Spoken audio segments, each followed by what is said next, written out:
ചെർപ്പുളശ്ശേരി പുത്തനാൽക്കൽ ക്ഷേത്രത്തിൽ അഷ്ടദ്രവ്യ മഹാഗണപതി ഹോമവും ആനയൂട്ടും ഓഗസ്റ്റ് 2 നടക്കും. പ്രത്യക്ഷ ഗജപൂജയും 5 ആനകൾ അണിനിരക്കുന്ന ആനയൂട്ടും പ്രസാദോട്ടും ഉണ്ടാകും.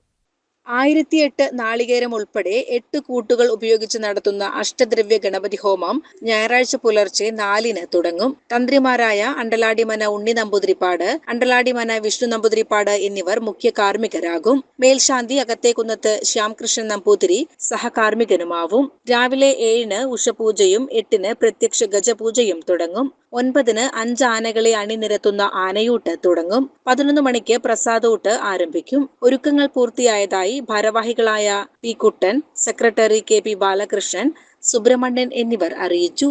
പ്രത്യക്ഷ ഗണപതി ചെർപ്പുളശ്ശേരി ശ്രീ അയ്യപ്പൻ, മറ്റു ഗജവീരന്മാർ ചെർപ്പുളശ്ശേരി മണികണ്ഠൻ, കൃഷ്ണോരം വിജയ്, പൂർണേശ്വരി കൊച്ചയ്യപ്പൻ, മീനാട് കേശു എന്നീ 5 ഗജവീരന്മാരാണ് നമ്മളിപ്പോൾ കണ്ടെത്തിയിട്ടുള്ളത്. ചിലപ്പോൾ എണ്ണം കൂടാൻ സാധ്യതയുണ്ട്. അതേപോലെ തന്നെയാണ് ഗണപതി ഹോമത്തിന് ശേഷം പ്രസാദൂട്ടിനുള്ള സാധനങ്ങൾ ശനിയാഴ്ച വൈകുന്നേരം 7 മണി വരെ നേരിട്ട് സമർപ്പിക്കാവുന്നതാണ്. അതായത് പ്രസാദകൂട്ടിനും അതേമാതിരി പൂജയ്ക്കുമുള്ള സാധനങ്ങൾ ശനിയാഴ്ച വൈകുന്നേരം വരെ നേരിട്ട് നമുക്ക് സമർപ്പിക്കാനുള്ള സൗകര്യങ്ങൾ ചെയ്തിട്ടുണ്ട്.